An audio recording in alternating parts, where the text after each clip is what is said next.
loading the smaller washing machine. So, first things first, turn it on. You'll see the screen come to life. And then you need to open the door. So this machine is a much smaller drum.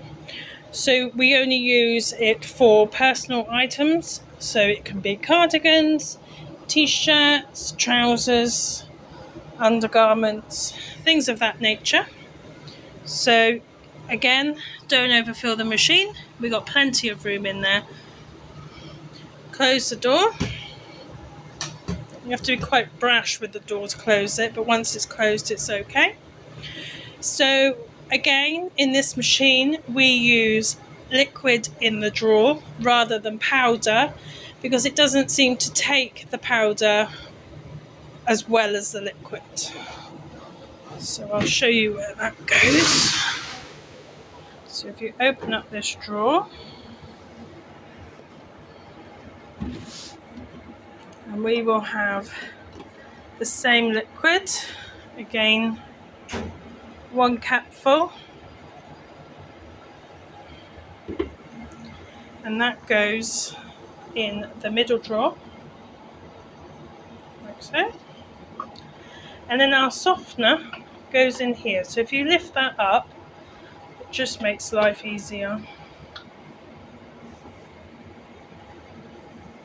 And then you fill it to the max mark, which is just up there.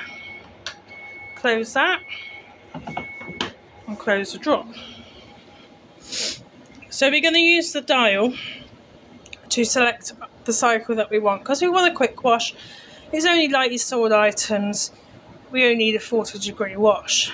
So program select, push the middle button, which brings up all your different washes. With the same button, use the dial to scroll down through.